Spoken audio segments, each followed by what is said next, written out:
Iglesia de Vida para Naciones. Dios les bendiga grandemente, y a todas aquellas personas y amigos que nos están escuchando en esta oportunidad, Dios les guarde. Hoy, trayendo con ustedes el mensaje, trayendo la palabra de Dios, el devocional que Dios pone en nuestro corazón compartir con ustedes. Y en esta oportunidad vengo a hablarles de algo que nosotros podemos estar viviendo y quizás algunos no, y quisieran experimentarlo, que es la paz de Dios. La palabra de Dios, encontramos un versículo muy hermoso, muy fascinante en Filipenses 4:7. Mira lo que dice tan hermoso en Filipenses 4:7. Y la paz de Dios, que sobrepasa todo entendimiento, guardará vuestros corazones y vuestros pensamientos en Cristo Jesús. Cuando tenemos la oportunidad de leer este verso tan maravilloso, podemos notar que es muy real, que es muy cierto. Cuando nosotros tenemos esa paz de Dios, no podemos entender cómo es posible que en medio de tanta aflicción, que en medio de situaciones complicadas, que en medio de adversidades, podemos tener paz. Tanto es así que la gente de afuera, la gente del mundo, familiares, amigos, personas que nos rodean, conocen nuestro problema, conocen nuestra situación, y a pesar de conocerla, nos abordan y nos dicen: ¿cómo es posible que en medio de la situación que tú estés viviendo sientas paz, sientas tranquilidad? No quiere decir esta palabra que porque tengamos la paz de Dios, que porque tengamos esa tranquilidad, esa paz, no vamos a tener dificultad. Claro, vamos a tener dificultad, vamos a tener problemas, vamos a tener muchas aflicciones. Pero cuando la paz de Dios está sobre nosotros, esa paz de Dios tan sobrenatural, dice que va a guardar nuestros corazones y nuestros pensamientos. O sea que estamos protegidos por ese Dios. Ahí es cuando nuestro testimonio, cuando vivimos situaciones de estas, ese testimonio llega a nuestras familias, llega a nuestras comunidades, llega a las personas que nos rodean y transformamos. Y van a querer decir: hey, yo quiero esa paz que tú tienes. Yo quiero sentir eso que tú sientes. Esa es la diferencia que hace al cristiano. Esa es la diferencia que hace al cristiano real. Que a pesar de la situación, que a pesar de la adversidad, que a pesar de la prueba, va a la oración, va a Cristo Jesús, va a la búsqueda, a la intimidad de Dios, para que le ayude con su situación, para que sea Dios ayudándole con su adversidad, con su problema, con su dificultad. Esto es lo que hace la diferencia.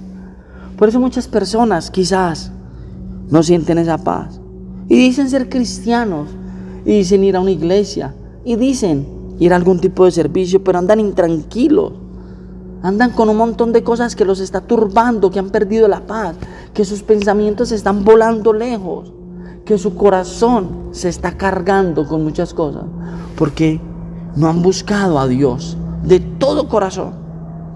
¿Y saben a qué me lleva este texto bíblico? A la situación que vivió Jesús. La situación que vivió Jesús cuando fue entregado por uno de los 12, por Judas. Y quiero compartir este verso que lo encontramos en San Lucas capítulo 22, verso 39 al 46, para ponerlos un poco en contexto. Lo que hizo Jesús antes de haber sido arrestado, antes de haber sido entregado por uno de los suyos, por uno de sus compañeros. Verso 39, mira lo que dice: y saliendo, se fue como solía al monte de los olivos, y sus discípulos también le siguieron. Cuando llegó a aquel lugar, les dijo: orad, que no entréis en tentación. Verso 41, él se apartó de ellos a distancia como de un tiro de piedra, y puesto de rodillas, oró. Mira lo que dice: y puesto de rodillas, él oró, diciendo: Padre, si quieres, pasa de mí esta copa, pero que no se haga pero que no se haga mi voluntad, sino la tuya. Y se le apareció un ángel del cielo para fortalecerle. Y se le apareció un ángel del cielo para fortalecerle. Quiero que analicen este texto. Él ora. Él a Dios le dice, a su Padre le dice, pasa de mí esta copa, pero que no se haga mi voluntad, sino la tuya. Él dice, va a ser complicado, pero que se haga tu voluntad. Él ora. Y se le aparece un ángel que lo fortalece en medio de esa situación, en medio de esa circunstancia. Y estaba en agonía, oraba más grande. Y estando en agonía, oraba más intensamente. Y era ese sudor como grandes gotas de sangre que caían hasta la tierra.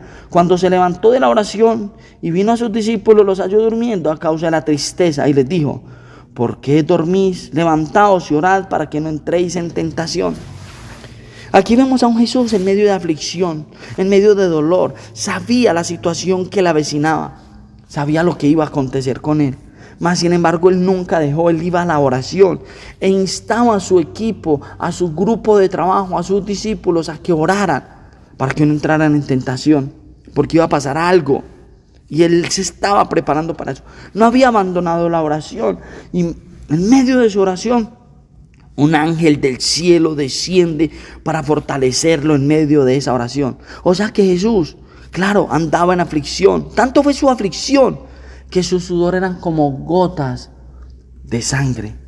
Tanto era su aflicción que más oraba, más fuertemente oraba en medio de eso. Tú y yo, en medio de nuestra angustia, en medio de nuestra situación, si sabemos dónde ir, si vamos y oramos y nos metemos con Dios y le entregamos la situación a Dios para que Él guarde nuestro corazón, guarde nuestros pensamientos y que sea esa paz de Dios reposando sobre nosotros. Eso es lo que debemos de hacer.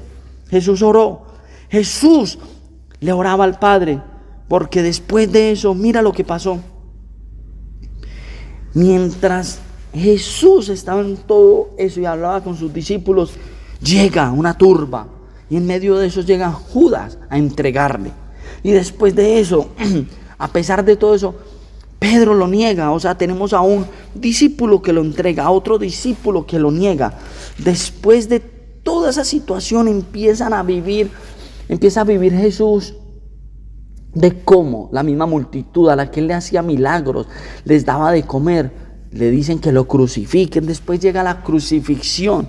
Vemos un montón de eventos fortuitos y situaciones que vivió Jesús. Y lo único que a él lo ayudó fue esa oración.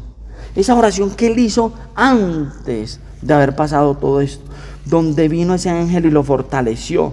Porque como dice Filipenses 4:7, y la paz de Dios que sobrepasa todo entendimiento, guardará vuestros corazones y vuestros pensamientos en Cristo Jesús. Ahí tenemos a un Jesús que fue guardado. Ahí tenemos a un Jesús que sus pensamientos y su corazón fue guardado.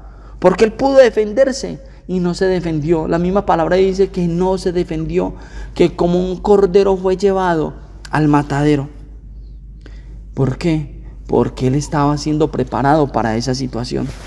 Tú y yo, en medio de nuestra situación y nuestra aflicción, muchos renegamos contra Dios.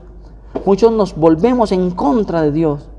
Cuando la palabra nos está diciendo, ore, debemos de orar, de entregarle eso al Señor, porque Él tiene el control de todo y va a guardar nuestra mente y nuestros pensamientos en Cristo Jesús.